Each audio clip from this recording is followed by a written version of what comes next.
एक विश्वासी का प्रार्थना विषय क्या होना चाहिए? जब और आप प्रभु यीशु को ग्रहण करते हैं तो मैं और आप एक विश्वासी बन जाते हैं, एक बिलीवर बन जाते हैं। तो जब और आप प्रार्थना करते हैं तो हम किन विषयों के लिए परमेश्वर से प्रार्थना करते हैं?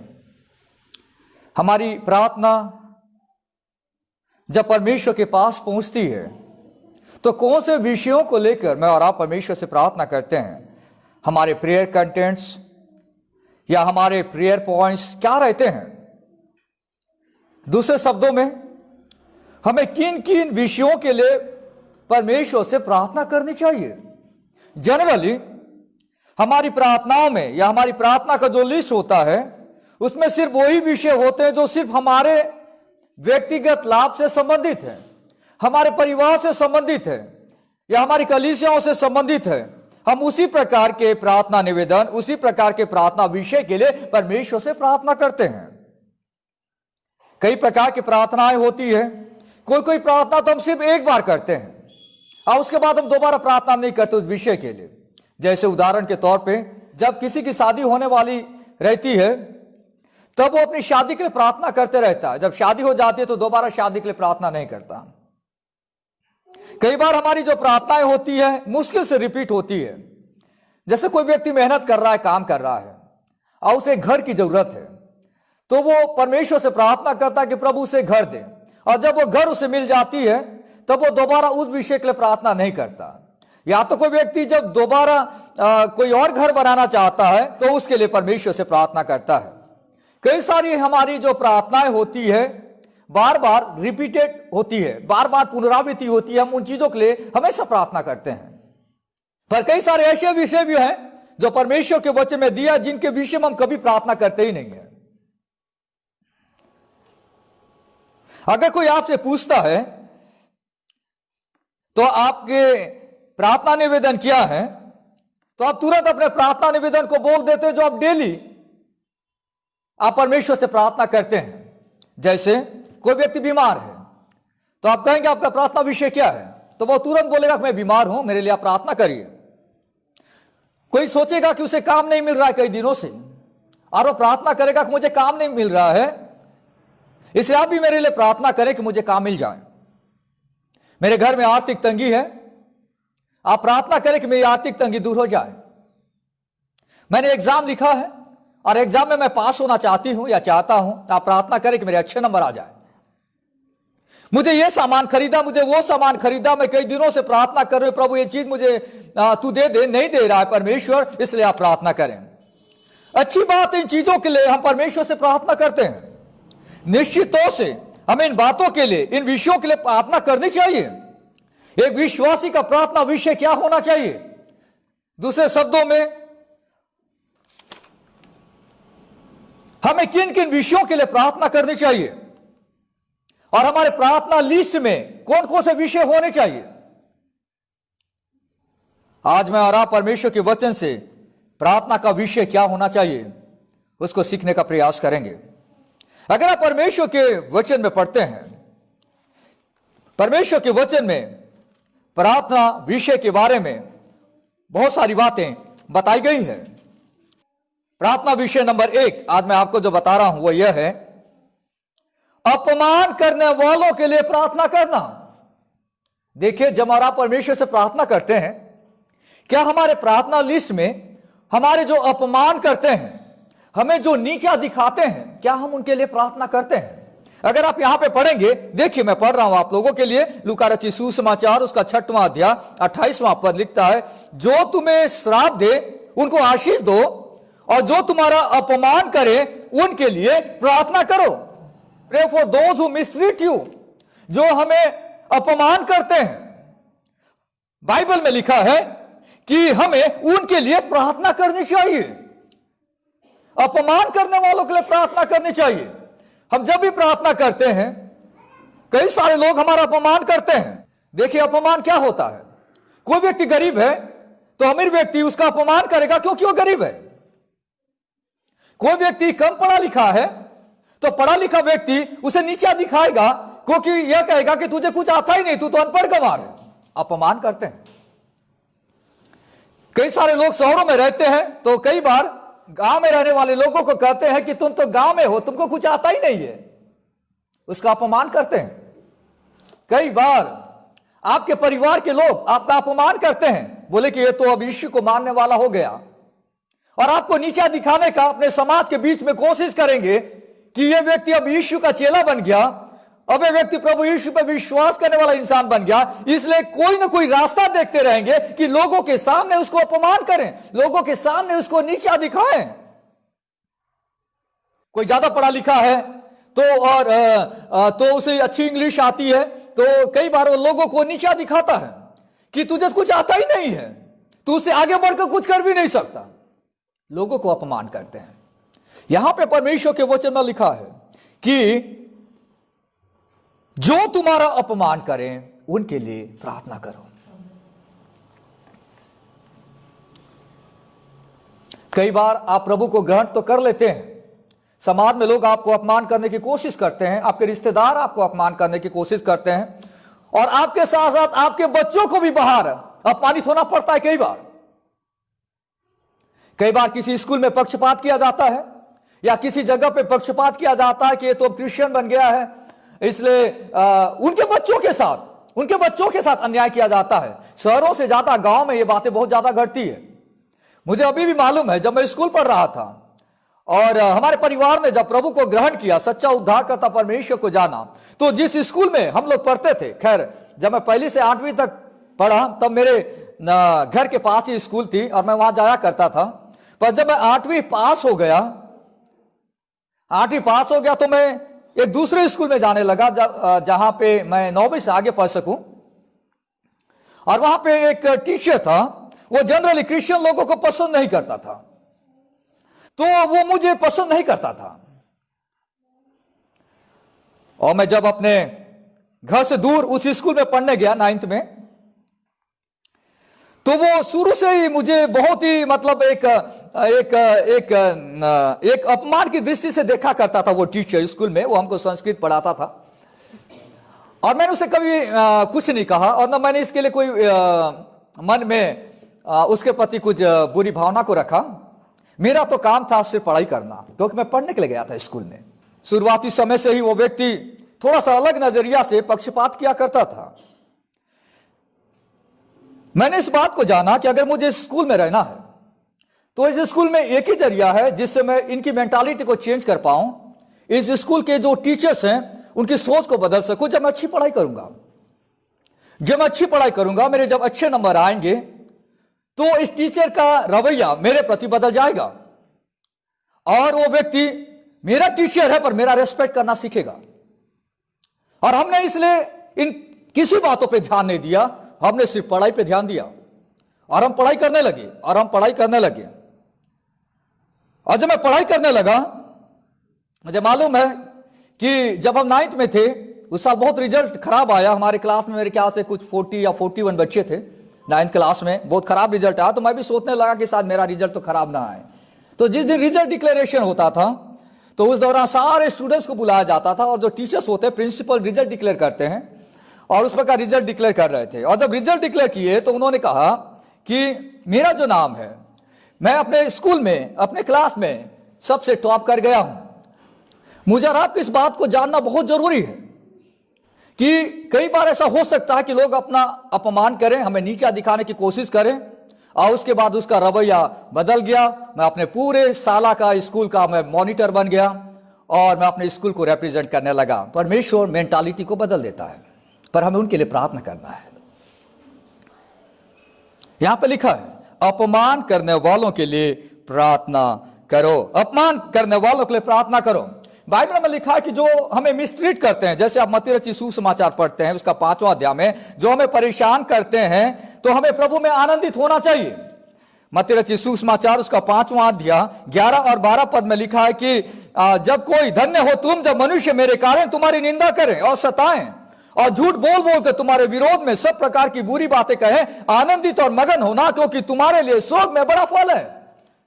मुझे और आपको अगर कोई व्यक्ति यीशु के नाम के लिए अपमान करता है तो वी शुड रिजॉइस, हमें आनंद करना है, तो और साथ साथ हमें उनके लिए प्रार्थना भी करना है कि परमेश्वर उनकी सोच को बदल दें। जब और आप प्रार्थना करते हैं, क्या हमारे प्रार्थना विषय में ये वाला कंटेंट रहता है, ये विषय रहता है कि प्रभु ये व्यक्ति मेरा अपमान कर रहा है, प्रभु मैं उसके लिए प्रार्थना करना चाहता हूं कि प्रभु तो उसके जीवन को बदल दे। प्रार्थना विषय अपमान करने वालों के लिए प्रार्थना करना। हमें अपमान करने वालों के लिए प्रार्थना करना बहुत कठिन काम है। सिर्फ वही व्यक्ति ऐसा कर सकता है जिसके दिल में परमेश्वर का आत्मा रहता है। वही व्यक्ति ऐसा कर सकता है जिसके दिल में परमेश्वर ने निस्वार्थ प्यार डाला है। सिर्फ वही व्यक्ति अपने अपमान करने वालों के लिए प्रार्थना कर सकता है। और यह दुनिया का सबसे यूनिक टीचिंग है जो प्रभु ने सिखाया है। दूसरा प्रार्थना का विषय, पाप से बचाने के लिए हमें परमेश्वर से प्रार्थना करनी चाहिए। पाप से बचाने के लिए हमें परमेश्वर से प्रार्थना करनी चाहिए। कई बार में और आपके जीवन में कुछ परीक्षाएं आती है, कुछ मुश्किल के वक्त हमारे जीवन में आते हैं, तब हमें प्रार्थना करनी चाहिए कि प्रभु इन परिस्थितियों में मेरे से कोई पाप ना हो जाए। इसलिए हमें परमेश्वर से प्रार्थना करनी चाहिए।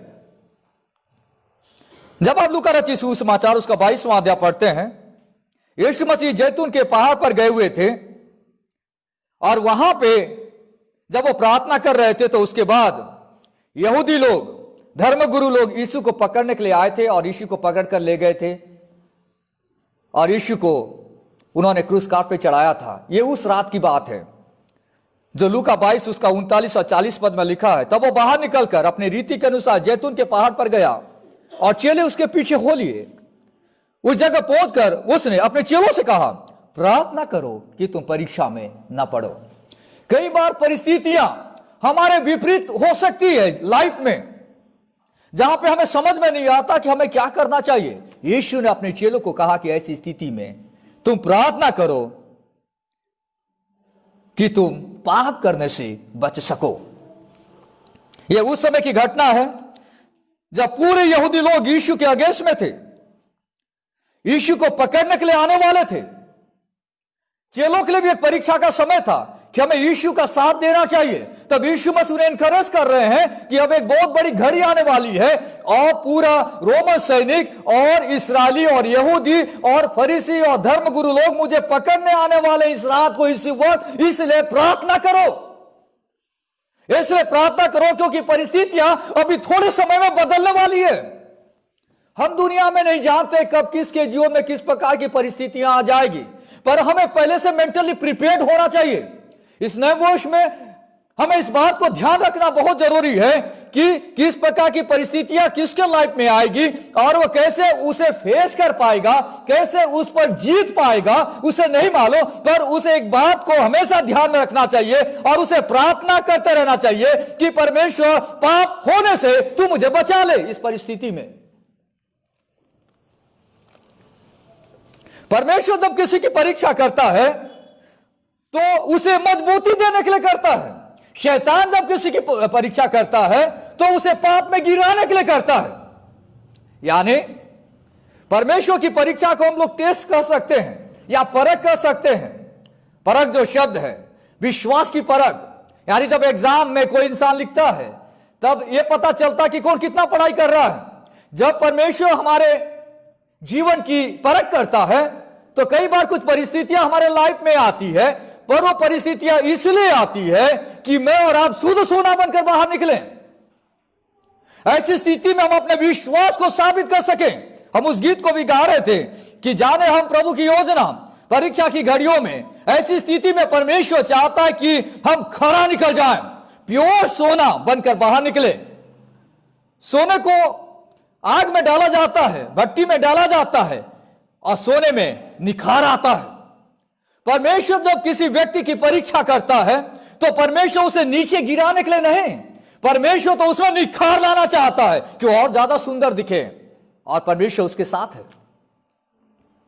बाइबल में लिखा है इंसान अपने पापों के कारण में, अपने पाप की अभिलाषा में वो नीचे गिरता है और वो बर्बाद होता है। परमेश्वर किसी व्यक्ति को नीचे गिराने के लिए उसकी परीक्षा नहीं करता। याकूब की पत्री उसका 1 अध्याय 13 और 14 पद में इस प्रकार लिखा है, जब किसी की परीक्षा हो तो यह न कहे कि मेरी परीक्षा परमेश्वर की ओर से होती है, क्योंकि न तो बुरी बातों से परमेश्वर की परीक्षा हो सकती है और न वह किसी की परीक्षा आप करता है, परंतु प्रत्येक व्यक्ति अपने ही अभिलाषा से खींचकर और फंसकर परीक्षा में पड़ता है। हम अपनी इच्छाओं की पूर्ति करने के लिए कई बार गलत चुनाव करते हैं। गलत चुनाव करने के कारण में हम खुद पाप में फंस जाते हैं और हम उसका परिणाम भुगतते हैं। इसलिए मुझे और आपको परमेश्वर को ब्लेम करने की आवश्यकता नहीं है। जब हम अनाज्ञाकारी होते हैं, जब हम पाप में पड़े रहते हैं, तब इसका जिम्मेदार हम खुद हैं। शैतान परीक्षाओं को लेकर आता है कि हम गिर जाएं। शैतान परीक्षाओं को लाता है कि हम पापों में गिर कर नाश हो जाएं। संसार की तरफ से परीक्षाएं आती है, हमारी शरीर की इच्छा पूरी करने के लिए परीक्षाएं आती है, शैतान परीक्षाओं को लेकर आता है। इसलिए ये एक बहुत बड़ा सब्जेक्ट है। मैंने आपको कहा प्रार्थना विषय, कि जब आप परमेश्वर से प्रार्थना करते हैं, कोई व्यक्ति परफेक्ट नहीं है, इसलिए उसे हमेशा यह प्रार्थना करते रहना चाहिए कि प्रभु पाप होने से तू मुझे बचा ले। पाप होने से बचाने के लिए हमें परमेश्वर से प्रार्थना करनी चाहिए। प्रार्थना का विषय, कई बार मैं और आपकी जो में ऐसी परिस्थितियां आ सकती है जहां मैं और आप रेसल करें, मैं और आप युद्ध करें कि ऐसी परिस्थितियों में मैं क्या करूं। शैतान आपके लिए कई रास्तों को दिखाएगा। शैतान बोलेगा देख ये वाला चीज बहुत अच्छा है, अरे तू क्यों बेकार की परेशानी उठा रहा है, तू क्यों बेकार की परीक्षा में फंसा हुआ है, छोड़ देना उधर। 10 लोगों की बात सुन रहा है, 10 लोग तुझे गाली दे रहे हैं, 10 लोग तुम्हारा अपमान कर रहे हैं, 10 लोग तुम्हारे बारे में बुरी बुरी बातें कर रहे हैं, क्यों अपने बारे में बुरा सुन रहा है। साइड में हो जा, साइड में हो जा, छोड़ दे सारी चीजों को, मस्त जिंदगी जी, आराम से जिंदगी जी। हमें परमेश्वर की योजनाओं को जानने की आवश्यकता है कि जो भी परिस्थितियां हमारे लाइफ में आती है, ऐसी स्थिति में मुझे और आपको परमेश्वर से प्रार्थना करना है। हर व्यक्ति की अलग अलग कमजोरियां होती है। कोई व्यक्ति किसी एक एरिया में कमजोर है, कोई व्यक्ति किसी दूसरे एरिया में कमजोर है। जहां कमजोरी दिखती है वहां शैतान अटैक करता है। वो जानता है कि इसका बहुत कमजोर एरिया, अरे बहुत जल्दी गिर जाएगा, ये वो पाप है जो बहुत जल्दी गिर जाएगा ये, इसलिए वहीं पर ही शैतान उसी पाप को उसके सामने लाके खड़ा कर देता है। शैतान को मालूम है इस व्यक्ति को इस टाइप के पाप बहुत पसंद है, आप चाह रहे कि इस पाप से बाहर निकलो, पर शैतान उसी पाप को आपके सामने बार बार दिखाते रहेगा, आपके सामने लेकर आएगा। क्यों? आपको ललचाने के लिए कि आप उसमें फंस जाए। आज कई सारे लड़के, कई सारे लड़कियां, कई सारे बड़े बुजुर्ग लोग दुनिया भर के पापों में लिप्त होते जा रहे हैं और शैतान बार बार वो माहौल बना रहा है उनके लाइफ में कि वे बर्बाद हो जाएं, नष्ट हो जाएं, हमेशा के लिए बर्बादी की ओर चले जाएं। यीशु मसीह से ले आया कि वो हमें बचाएं और जीवन दान दे। शैतान इसलिए इन परिस्थितियों को लाता है कि मैं डर जाऊं, अरे बहुत बुरा हो सकता है और मैं परमेश्वर के रास्ते में चलना बंद कर दूं और मैं परमेश्वर की आज्ञा तोड़ दूं। कई बार देखिए हर व्यक्ति की अलग अलग समस्याएं होती है। शैतान जानता है कि जब इन लोगों के बीच में झगड़ा होगा तो शैतान क्या करेगा, मालूम है कि जब झगड़ा होगा तो बहुत सारी गंदी बातें निकलेगी। शैतान जानता है और शैतान वहीं पे अटैक मारता है कि वो गंदी गाली बोलना शुरू कर दे। ऐसी परिस्थितियों में इसलिए परमेश्वर से प्रार्थना करना है कि प्रभु मेरे लाइफ में जो भी परिस्थितियां आती है तो मुझे बचा ले। किसी व्यक्ति को झूठ बोलने की कमजोरी है, बातों बातों में झूठ बोलता है, उसे पाप हो जाता है। उसे प्रभु से प्रार्थना करना चाहिए, प्रभु से उसे प्रार्थना करनी चाहिए कि प्रभु झूठ बोलने की मेरी बहुत बड़ी परेशानी है, तो मुझे बचा, मैं पाप नहीं करना चाहता। कई लोगों की गलत दोस्ती बड़ी समस्या है, कमजोरी है उसकी। जब वो दोस्त को देखता है तो पागल हो जाता है और वो नहीं चाहने पर भी अपने दोस्तों के साथ उस जगह चला जाता है, उस टाइप की बातें करता है जो अच्छा नहीं है। उसके पहले उसे सावधान हो जाना चाहिए, उसे कहना चाहिए प्रभु ये मेरी बहुत बड़ी कमजोरी है। मैं जब किसी इस फ्रेंड को देखता हूं, जब मेरे इस दोस्त को देखता हूं, पता नहीं मैं आपसे काफी कोसों दूर चला जाता हूं। परमेश्वर मेरी सहायता कर, परमेश्वर तू मेरी सहायता कर कि मैं पाप करने से बच सकूं। प्रार्थना का विषय, प्रार्थना का विषय कितना ज्यादा जरूरी है आप इस बात को समझिए। आज मैंने आपके सामने 2 प्रार्थना विषय शेयर किया कि एक विश्वासी का प्रार्थना विषय क्या होना चाहिए। दूसरे शब्दों में हम किन किन विषयों के लिए परमेश्वर से प्रार्थना करें। पहली बात हमने देखी, अपमान करने वालों के लिए प्रार्थना करना चाहिए। दूसरी बात हमने देखा, पाप से बचाने के लिए परमेश्वर से प्रार्थना करनी चाहिए, या पाप होने से बचाने के लिए हमें परमेश्वर से प्रार्थना करनी चाहिए। हम सब कोई पापी व्यक्ति हैं, हमारे अंदर में पाप का स्वभाव है और ज्यादा संभावना है कि हम पाप में पड़ जाएं। पर मेरे और आपके पास परमेश्वर इसलिए रहता है कि हम पाप करने से बच जाएं।